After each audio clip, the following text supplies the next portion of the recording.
Olá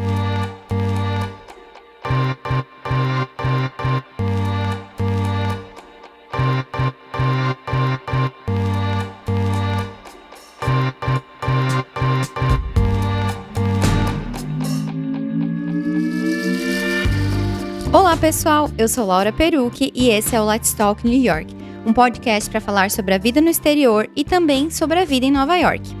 Lembrando que para comentar esse ou qualquer outro episódio, é só me enviar uma mensagem no Instagram, Laura_Perucchi, ou um e-mail, laura@lauraperucchi.com. No episódio de hoje, a gente vai falar de recomeços, de maternidade, de superação. A minha convidada é a Tânia Pereira. Eu conheci a Tânia em um evento aqui em Nova York e a gente se encontrou em vários outros eventos depois. Fora que ela acompanha o blog, o canal e o podcast, e ela tá sempre contribuindo e interagindo. A Tânia mora aqui em Nova York há 11 anos e mora nos Estados Unidos há 18. E eu chamei ela aqui para conhecer um pouco mais da história dela, que eu não sei muitos detalhes, mas do pouco que eu sei, eu achei que seria uma ótima contribuição pro podcast.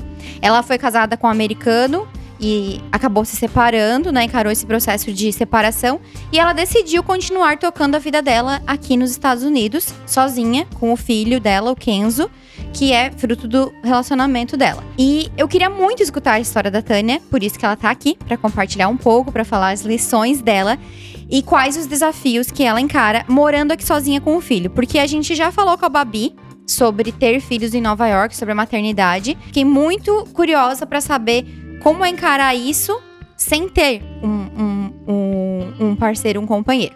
Então, Tânia, seja muito bem-vinda. Obrigada, Laura. Muito obrigada por topar estar aqui. Então, primeiramente, eu queria saber como é que tudo começou e como é que começou a tua história com os Estados Unidos. Como é que tu veio parar aqui? O que tu fazia no Brasil? A minha história começa em 2001. Eu estudava turismo, eu sou de São Paulo, e vim trabalhar na Disney, num programa de intercâmbio que a Disney oferece para estudantes brasileiros. Vim trabalhar em Orlando, na Flórida, fiquei lá 3 meses e nesse meio tempo conheci meu ex-marido, o Gabriel. A gente começou a namorar e logo depois do final do programa aconteceu o ataque das Torres Gêmeas. Na época, namorado achou melhor que eu ficasse, renovasse o meu visto, estendesse meu visto para um visto de turista. Como na Flórida tudo aparentemente estava tranquilo, né? Não era como aqui em Nova York, que teve um grande impacto, o ataque das Torres Gêmeas. Eu fiquei lá e acabei conseguindo um emprego. E aí, no fim de uns 7, 8 meses, eu tinha que resolver, né, se eu ia ficar ou não. E aí, a gente acabou casando. A gente se casou em 2002. Se não tivesse acontecido o que aconteceu, o ataque, os teus planos até então eram voltar pro Brasil quando terminasse teu intercâmbio? Sim. Inclusive, eu ainda tinha umas matérias para fazer na faculdade. Na época, acho que eu estava com uns 25 anos, mais ou menos. E eu precisava terminar minha faculdade, né? Minha família não ficou muito feliz com a minha decisão, mas assim, casamos e deu tudo certo. Eu queria trabalhar legalmente, né? Então, eu precisava da documentação para poder trabalhar.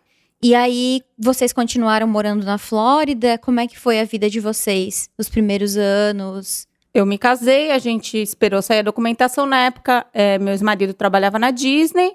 E eu queria voltar a trabalhar na Disney também. Então, quando saíram meus documentos, eu apliquei de novo para um trabalho e comecei a trabalhar num hotel, que eu sempre trabalhei com hotelaria no Brasil, então até foi uma transição tranquila, profissionalmente falando. E ficamos em Orlando até 2008. Aí eu tive a oportunidade de terminar de estudar lá, porque eu queria me formar. Então, aí conseguia conciliar estudar, trabalhar na Disney.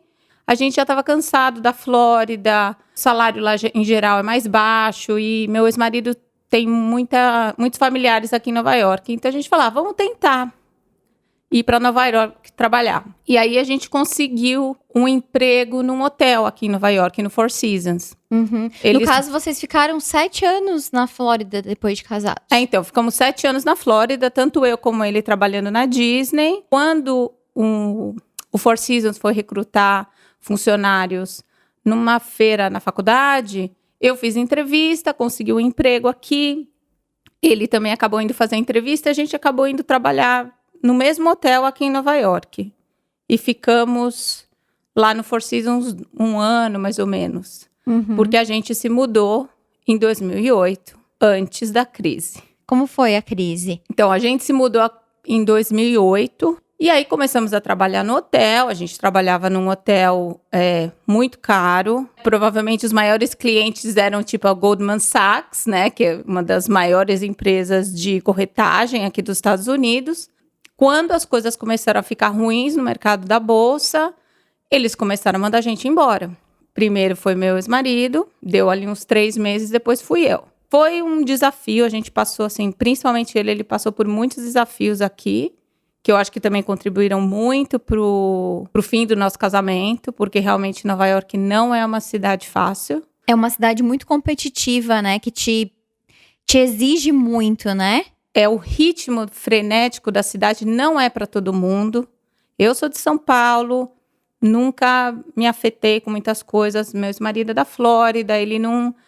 Apesar dele ter morado aqui quando ele era criança, para ele, muitas coisas de Nova York eram coisas ruins. A falta de espaço, transporte público. Então, assim, tudo isso foi contribuindo para a gente começar a ir para lados diferentes. Casamento, né, você tem atritos, que eu acho que todo mundo tem, mas você sempre tem um goal em comum ali na frente. Às vezes, né, você dá uma desviada do caminho, mas as nossas metas começaram a ficar diferentes, né? E o fato dessa crise econômica ter sido demitido, assim, logo que a gente chegou aqui, foi muito pesado. Assim, eu me recoloquei rapidamente, eu acho que uns 3, 4 meses só, fiquei sem trabalhar. Conseguiram me colocar em outro hotel, que foi o Pierre, que fica ali na Quinta Avenida, perto do The Plaza. Mas na época, meu ex-marido não conseguiu.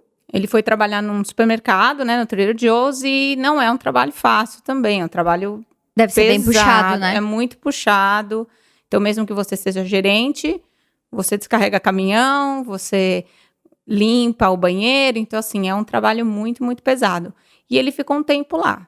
E aí... ele acabou ficando doente, com problema na coluna, assim. Cada dificuldade foi contribuindo para o fim do casamento. A gente vive numa sociedade em que o homem é o provedor. E aí vocês passaram por essa situação, vocês vieram para cá juntos, vocês foram realocados no mercado de trabalho, na área de vocês. Mas na hora que vocês perderam, só tu conseguiu se realocar na tua área. Ele não. Tu notou, tipo, algo na autoestima, da questão de...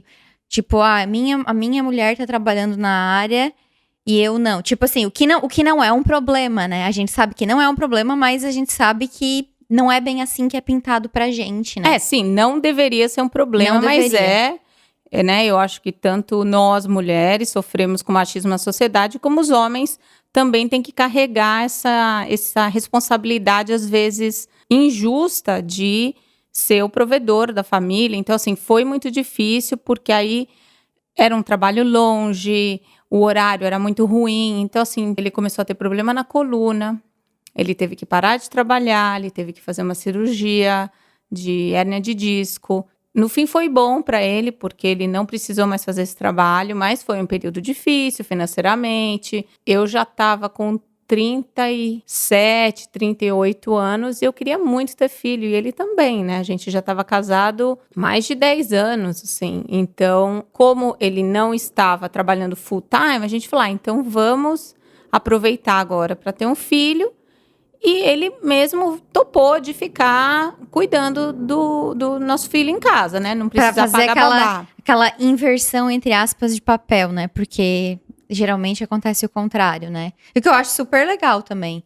É muito legal, mas é muito difícil. Tanto para a mulher como para o homem. E nem vamos falar dos outros, né? Da família dele.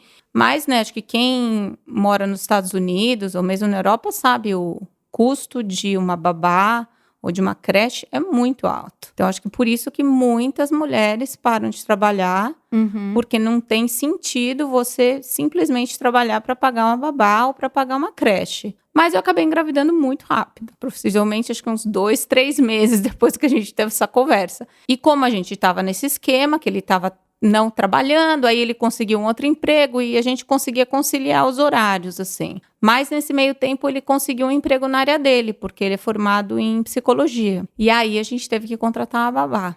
Levava, sei lá, acho que 40% da nossa renda.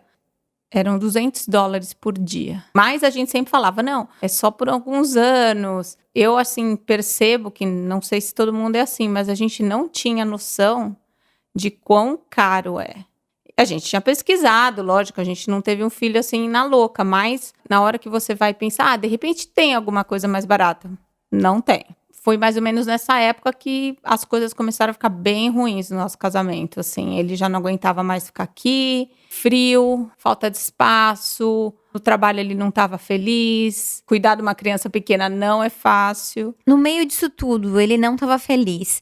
Como é que tu estava se sentindo? Como é que tu se sentia? Porque apesar da dificuldade de ter uma criança pequena, como era a tua relação com a cidade nessa altura do campeonato?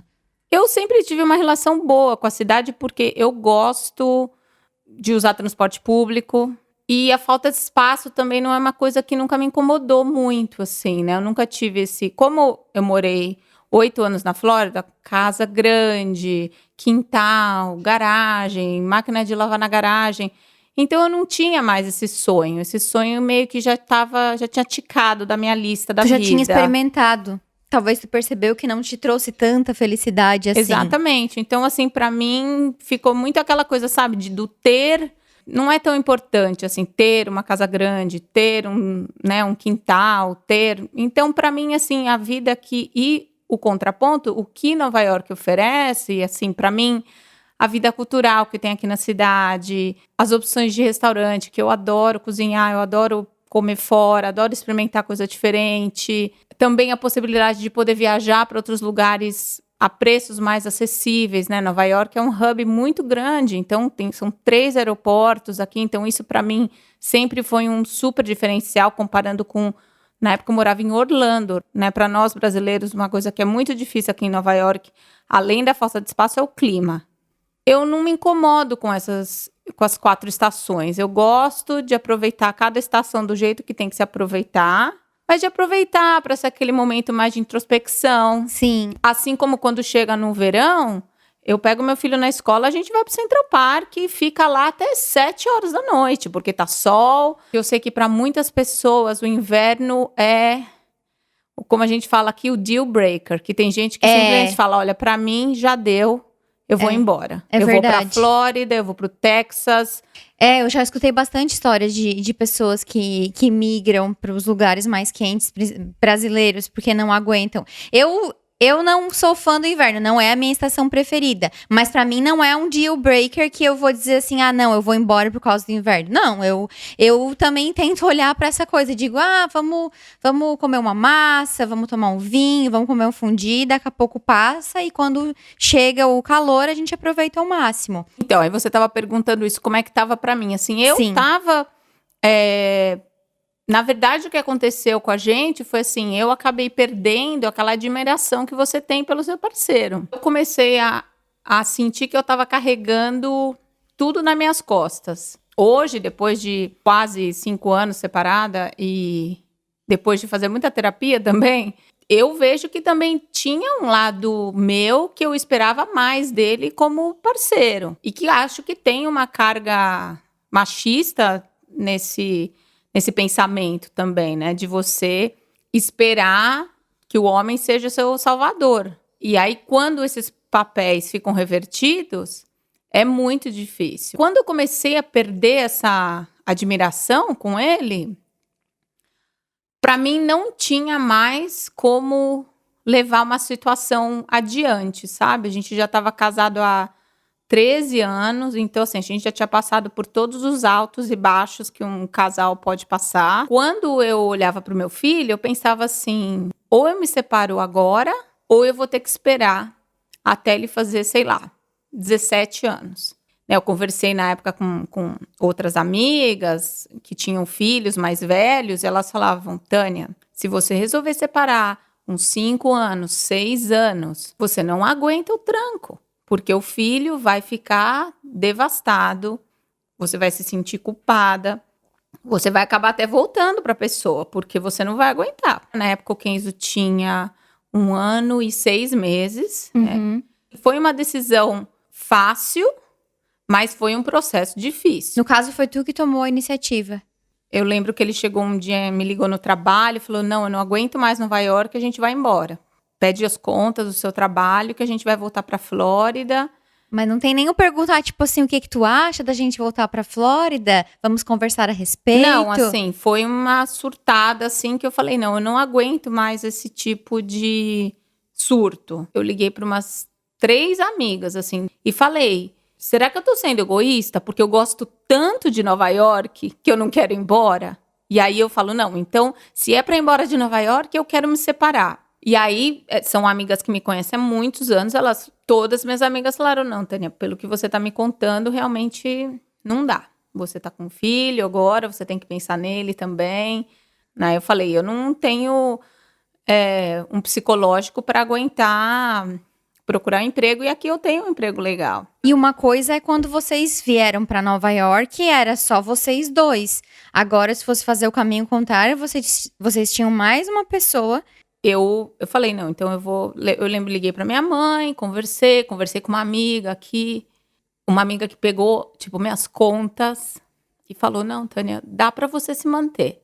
E aí, quando eu falei pra ele, tipo, foi muito, assim, ele já esperava, mas ele não esperava que eu ia tomar essa decisão. Ele falou: não, então eu vou embora pra Flórida. Eu consultei, acho que uma advogada aqui, e aí, na época, a minha mãe tava vindo. Eu acho que em um período de 30 dias, talvez, um pouquinho menos, ele resolveu ir embora. E assim, na época foi difícil ele ter ido embora, porque eu falei: tô sozinha aqui, né? Tu acha que quando tu tomou a decisão de dizer pra ele, tipo, não, eu não vou embora e eu quero me separar, tu esperava que ele reagisse de uma forma diferente da que ele reagiu? Porque eu não falei isso pra ele não querer ir pra Flórida, sabe? Uhum. Eu falei realmente porque eu via que não dava mais pra levar esse relacionamento nem aqui, nem lá, nem em lugar nenhum. Porque ele não tava bem, sabe? Psicologicamente, eu acho que hoje, assim, olhando pra trás, eu vejo que ele não tava bem. Até a família dele ficou contra ele. Porque eles falaram: como que você vai embora? Você vai largar sua mulher, seu filho em Nova York? Sabe, aquela coisa que as pessoas falam aqui, a cidade quebrou ele no meio. É como tu falou antes, a cidade, eu acho que Nova York não é uma cidade pra todo mundo. Não é todo mundo que aguenta o tranco. Eu acho que ou tu gosta, ou tu dá conta, ou tu não dá. Não tem meio termo. Não tem. Aquela coisa que em inglês eles falam: the city break you. É o que você estava falando. A parte profissional aqui é muito desafiador, porque chega gente nova aqui a todo momento, com a mesma garra que você, ou mais. E com mais experiência que você, e com mais currículo que você. Então, você sempre tem que se provar que você é o melhor. Aí você coloca frio, falta de espaço, a cidade que, né, não preza muito pela limpeza. O próprio custo de vida, né? E o custo de vida. Então, assim, e eu acho que tanto o americano, não só os imigrantes, vêm aqui muito com aquela mentalidade Sex and the City. Essa aura muito romântica da cidade, né? Aquela you can make it here, you can make it anywhere. Mas as pessoas não têm ideia de quão pequenos são os apartamentos e quão caros são os apartamentos e como é difícil. São coisas que americanos mesmo falam: nossa, não sabia que era assim. É uma cidade que, para mim, assim, eu fico muito feliz que eu escolhi ficar aqui e consigo viver aqui. Mas o que eu falo, eu não tiro o mérito de quem vai embora. Eu entendo completamente quem fala: não dá mais. Quando ele resolveu ir embora, para mim, eu sou uma pessoa muito pragmática, assim. Apesar de eu ser pisciana, eu sou uma pessoa que gosta muito de Excel. Então, eu sentei também, conversei com amigas no Brasil que trabalham na minha área e falei: olha, será que eu volto? Quanto será que eu vou ganhar no Brasil? Eu admiro muito a tua decisão, porque uma separação não é algo fácil, né? Nunca vai ser, por mais que tu queira, por mais que seja algo que não estava mais dando certo, é que nem tu falou, não significa que o processo vai ser fácil. E mesmo assim, mesmo tu não querendo, não foi tipo uma coisa que tu jogou tudo pro alto e falou não quero mais. Tu foi lá e se planejou e pesquisou pra te saber o que ia ser possível dentro da tua, até então, nova realidade, né? Se eu tivesse que ficar casada por causa de uma situação econômica, eu ia ficar, né? Eu acho que é muito romântico, né, jogar as coisas pro alto, mas a vida não é assim. Então, assim, eu entendo que muitas pessoas continuam casadas por uma situação econômica, porque não é fácil. Pensei em voltar pro Brasil, assim, minhas amigas que trabalham na área de hotelaria falaram, Tânia, não volta, porque você aqui vai conseguir um cargo legal, mas o custo de vida em São Paulo é tão alto quanto em Nova York. Então, você teria que voltar a morar com a sua família. Acho que o que mais pesou também foi o fato de eu ter que deixar meu filho longe do país dele. Porque se eu volto para o Brasil, a chance dele vir passar férias todos os anos nos Estados Unidos ia ser mas muito remota. Se eu consigo me manter aqui, o que é o pior que pode acontecer? Em algum momento, eu pedir arrego e ir embora. Vou tentar ficar aqui, né? Vou procurar outro lugar para morar, tentar ficar, né? Eu tenho um trabalho estável. Hoje em dia eu não trabalho mais em hotel, eu trabalho num clube. E como o clube é um lugar que não depende muito, né, de ocupação da cidade, né? O clube tem sócios. Então, eu falei, bem, vou tentar negociar, mudar meus dias de folga no trabalho, que na época eu só tinha dia de folga, acho que era terça e quarta, e precisaria do fim de semana. Aí eu fui procurar um apartamento. Foi uma decisão fácil de ter tomado, mas foi um processo muito difícil. Assim, um divórcio é tipo, morreu alguém. Porque morreu metade de você ali. Sim, porque também eu acho que tu tem que se descobrir, tipo assim, quem é a Tânia sem o Gabriel, Exatamente. Né? Porque E também foram muitos anos, né? E assim, eu devo muito a ele. Não só o fato de eu estar aqui, mas de ter estudado. Não, é difícil assim, porque o engraçado é que quando eu fui assinar os papéis e tal, quando eu casei, eu mudei de nome. Porque aqui nos Estados Unidos... Estados Unidos é bem forte essa cultura do nome, né? Então, e aí no meu caso ainda, assim, eu tinha um nome composto no Brasil. Então, assim, aqui nos Estados Unidos, o meu nome de solteira, né, é Tânia Iqueda de Carvalho. Aqui nos Estados Unidos, as pessoas não conseguem entender um nome composto, de Carvalho. Eu não ia ter nunca um documento certo. Então, na época que eu casei, eu resolvi mudar. Tirei os meus nomes de solteira e coloquei o nome do meu ex-marido, que é Pereira. E quando eu fui assinar os papéis, a advogada perguntou, você quer voltar pro seu nome de solteira? E aí eu falei, não vou voltar. E aí também, nossa, várias amigas minhas falaram, nossa, Tânia, você vai ficar com o nome desse homem o resto da vida. Eu falei, não, primeiro que o nome não é dele, né? O nome é meu também. Então eu não queria ter um nome diferente do meu filho. E, como eu falei, eu sou uma pessoa muito prática, eu não ia querer mudar tudo da minha vida de 15 anos nos Estados Unidos por causa disso. E, além de tudo, aqui, como o sobrenome é muito forte, eu profissionalmente sou Tânia Pereira. Se algum dia alguém pedir referências minhas em empresas que eu trabalhei, ninguém vai saber quem é Tânia Iqueda de Carvalho. Ninguém vai saber. Foi uma decisão também fácil, mas... é um negócio assim que, né, minhas amigas do Brasil sempre falam que nunca eu vou ser essa pessoa, né? Para elas, eu sou a pessoa do Brasil, com outro nome. Então, assim, eu sempre falei, gente, eu não vou me apegar a um nome. Eu não tenho filha, né? Mas eu acho que se o meu filho casar com uma mulher, porque ele também pode casar com um homem, eu vou falar para essa mulher, não muda seu nome, você não precisa ter o nome do meu filho, fica com o seu nome que o seu pai e sua mãe te deram. Não sei por que inventaram isso no mundo também, né? Isso é uma coisa que eu aprendi na terapia também, assim, sabe? Essas coisas assim, igual misturar café com leite. Minha terapeuta fala isso, não dá para desmisturar. Se você misturou o café com leite, ele nunca vai virar café de novo ou leite de novo. Mesmo que você coloque mais leite ou que você coloque mais café. Vai ser sempre o café com leite. Com leite. Eu nunca vou poder me desmisturar dele. Sim. Mesmo que eu não Ele tivesse faz parte da filho, tua ele história. faz parte da minha vida hoje. Vocês têm um bom relacionamento. Temos um relacionamento muito bom. O que é bom pro teu filho também, né? Que vocês têm uma boa relação. Sim, é. Porque, tipo, ele não tem culpa. E, tipo, ia ser super... eu acredito que seja super doloroso e... Enfim, pra todas as partes envolvidas, quando não há um bom relacionamento. Que nem tu falou, não precisa ser BFF, mas vocês são pais dele.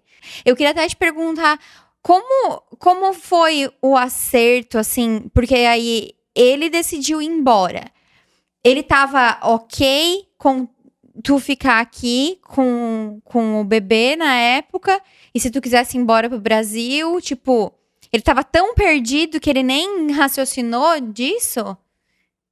Porque teoricamente existe uma guarda, essas coisas, né? No caso, quando a gente foi fazer o divórcio, ele já não estava mais aqui, ele já tinha ido para Orlando, e aí a advogada falou, bem, se ele não mora no mesmo estado que você tem que ter a guarda total do seu filho, mas como o pai é vivo, você tem algumas coisas que você não pode fazer. Eu não posso tirar ele do país sem autorização do pai, eu não posso tomar algumas decisões médicas sem autorização do pai. A gente fez alguns acordos em relação a isso, em relação... Então, e essa conversa de eu não voltar para o Brasil, que eu falei, como a gente foi casado há muito tempo, meu ex-marido sabia que eu não ia voltar para o Brasil. Porque ele sabe que eu gosto muito daqui. E ele sempre falou, você sempre se virou, você sempre correu atrás das coisas. Não vai ser isso que vai fazer você desistir das coisas. Você sempre acha um jeito. Eu tô curiosa, assim, pra saber, né, depois da separação de vocês, como é que tu foi dando o teu jeito pra alugar o apartamento, a questão do teu emprego. Mas como é que foi, assim, na prática e como foi e como é, na real? Porque hoje o Kenzo tem o quê? 5 anos? 6 anos? 6 anos. Mas quais são os desafios? E assim, eu escuto tantas histórias né, a Babi com a rede dela, a gente vê como é a questão. Eu tenho a minha amiga Ana Luísa, que mora em Toronto agora, eu vi com os meus olhos como foi, ela teve 2 filhos, mesmo sendo casada. Eu digo da questão de tu tá num outro país sem nenhuma rede de apoio. Então, assim, se ter uma pessoa do teu lado, que pode ser um homem ou uma mulher, né? Já é um desafio. Como que tu fez? Como que tu faz isso sozinha? São amizades. Logo que eu me separei, eu tive uma amiga que ficou aqui 6 semanas aqui comigo. Ela veio do Brasil, ela estava tirando um sabático. Ela que cuidava dele, eu ia trabalhar. Logo que eu me separei, eu mudei para Queens.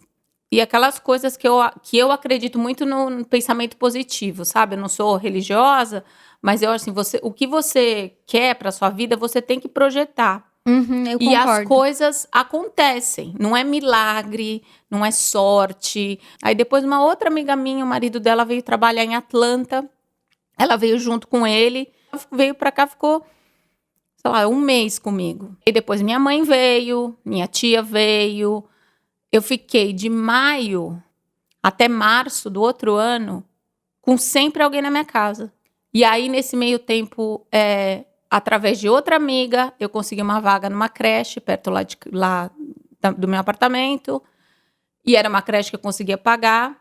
E aí, as coisas foram andando. E eu tenho, por exemplo, 2 amigas aqui. 2 não, mais. 3, 4 amigas que eu sei que se eu precisar de alguma coisa, no meio da noite eu posso ligar para elas. Mas assim, através até de umas expatriadas da Babi, eu conheci outras pessoas. Assim, eu sou uma pessoa que eu acho que uma coisa que você tinha falado há um tempo, assim, que você sempre vai buscando novas amizades, sabe? Você convida alguém para tomar um café, e aí você vai construindo a sua rede de apoio. Essa coisa, né, que a gente às vezes fica, ai, mas você tá sozinha. Eu falei, mas, né, minha amiga falou, mas tá todo mundo sozinho. Tá todo mundo no mesmo barco, né? Se você não tem, assim, um marido americano que tem uma família, que mora aqui em Long Island, que mora aqui em Manhattan, tá todo mundo na mesma merda. E isso foi uma coisa que foi... E a minha família sempre, assim, minha mãe mora em São Paulo, e ela sempre fala, filha, eu tô a 9 horas de distância. Então, isso também me dá um respiro de falar, não, se eu precisar de alguma coisa, eu ligo Minha mãe comprou uma passagem, no dia seguinte ela tá aqui. Assim, eu tenho consciência também que eu sou uma pessoa muito privilegiada, não venho de família rica no Brasil, mas minha mãe tem uma condição legal, ela é aposentada, então ela tem a disponibilidade de tempo de vir. Tem uns dias difíceis que eu não dou conta de tudo, mas eu não me cobro também de dar conta de tudo. Eu tenho pouca coisa em casa, então quanto menos coisa eu tenho, menos coisa para eu me preocupar. Então eu levo uma vida muito prática, vou levando assim. Eu tenho um filho que é muito bonzinho também, que eu acredito também que tem um pouco de personalidade, mas também tem um pouco de... Para mim, eu acho que que eu sempre penso nessa troca de energia, sabe? Dele saber que ele precisa se comportar de certa maneira, porque, né, só somos nós dois aqui, então, assim... E tento, assim, o que eu falei, ter pouca coisa, não esquentar muito com limpeza. Eu acho que nós, brasileiras, né? Não os brasileiros, porque homem não tá nem aí. A gente é criada muito para ter a casa sempre brilhando, para, tipo, sempre poder receber uma visita. Como que, né, você só pode receber visita se a casa está brilhando. Não, você pode receber visita quando a visita vem. É assim que eu consigo dar conta, mas mais importante, assim, que eu tenho amigas e eu tenho um trabalho também que é flexível. Eu posso, se eu preciso sair, eu posso. Se eu preciso faltar, eu não vou perder meu emprego por causa disso. Então, eu sempre falo, sabe? Eu tenho muita consciência que eu sou muito privilegiada em relação a isso. Eu tenho consciência total que eu tenho muitas coisas que deram certo para mim aqui. Então, por isso que eu consigo, né, entre aspas, ficar sozinha aqui, criar meu filho sozinha. O Kenzo ele estudava num daycare perto da minha casa, então eu deixava ele no daycare, era andando, né? Aí pegava o metrô, vinha trabalhar em Manhattan, saía do trabalho, pegava ele e voltava andando para casa. Então, assim, era bem conveniente. E aí, agora que ele tá no kindergarten, ele estuda do lado do meu trabalho. Mas, assim, na escola também. Você tem que fazer amizade com as mães da escola. Por mais difícil que seja, por causa da língua, porque a gente não é daqui, porque você tem preguiça, sabe? De ficar com aquele papinho de porta da escola, aquela conversinha mole. Você tem que fazer amizade porque você vai precisar dessas mães para te quebrar um galho um dia. E eu tenho várias mães na escola que sempre falam, se você um dia precisar deixar ele em casa, eu tenho babá, pode deixar. Então, assim, sabe, de você estar sempre aberto a novas oportunidades e não ter medo de pedir ajuda. E às vezes você não sabe pedir ajuda porque você acha que vai incomodar, né? Mas aí eu sempre penso assim, se a pessoa pedir ajuda para mim e eu puder fazer, eu não vou fazer? Então, por que eu não vou pedir para outra pessoa? Assim, a gente que não é daqui, a gente tem que achar a nossa aldeia de alguma maneira. Pode ser uma amiga brasileira, pode ser uma amiga americana, que seja, pode ser um vizinho. Mas, assim, para mim, eu fui correr atrás das coisas que iriam facilitar a minha vida. Igual no caso da escola dele, ele vai numa escola particular em Manhattan. Por causa de pessoas que eu conheci na escola dele lá em Queens, eu consegui a vaga nessa escola. Foi um processo seletivo bem difícil, longo, assim, porque a escola é muito cara. E eu consegui uma bolsa. Mas isso porque tu tá sempre se colocando em contato com as pessoas. E porque eu fico fuçando, porque eu fico correndo atrás, entendeu? Os Estados Unidos, a gente, né, no Brasil, a gente sempre fala isso, né, que é o país das oportunidades. Então, mas a gente tem que fazer a oportunidade acontecer. Nada cai no colo, né? Não tem ninguém batendo na sua porta com uma mala de dólar. Então, assim, tem as oportunidades. Às vezes, quando eu resolvi ficar, eu falei, não, eu preciso correr atrás das coisas para viver minha vida e ter uma vida legal com meu filho. Então, assim, quando apareceu essa oportunidade da escola, eu pensei, como é que eu vou... Né, eu resolvi ver como era o processo seletivo das escolas e era muito complicado. Tinha que fazer entrevista, tinha que escrever uma carta para a escola. Mas eu falei, já que eu vou fazer isso, eu vou fazer direito. Né? Quando eu vejo assim, que o meu filho estuda na frente do meu trabalho, eu me belisco todo dia. Porque fora que ele ganhou uma bolsa que é como se eu tivesse ganhado na loteria. Aqui ainda é o país das oportunidades, mas... E estão abertos para todas as pessoas, assim. Por isso que eu ainda, assim, eu sou muito grata a esse país. Porque eu sei que se você corre atrás, você consegue. né? Que Nova York é uma cidade muito aberta ainda para os imigrantes, apesar do resto do país não ser exatamente, tanto, né? Eu acho que ainda é uma cidade que você consegue se sentir em casa aqui, eventualmente. Tânia, eu queria te agradecer por essa aula, esse incentivo. Tenho certeza que vai inspirar muitas pessoas. Quero te dar, assim, não sei qual é a palavra que a gente usa, mas te dar, assim, os parabéns por isso. A tua história é muito inspiradora. Obrigada. Inspira de verdade. E que bom, assim, que eu acredito muito no universo. E apesar de, óbvio, parece que falando assim foi tudo muito fácil, né? Mas, né, não foi fácil. Mas eu acho que, de alguma maneira, tu visualizou aquilo que tu queria. E as coisas, com percalços, foram acontecendo pra ti. Porque, de um jeito ou de outro, as coisas, no final das contas, elas se encaixaram. Quando tu foi tentando, tu foi conseguindo. Então, assim, era pra ti ficar aqui. Era pra ti estar aqui. Sim, eu tenho certeza que tudo aconteceu por uma razão, sabe? É que quando a gente passa por uma dificuldade na vida, pode ser um emprego que você perde, uma separação, até mesmo, sabe, um falecimento de alguém, uma coisa inesperada.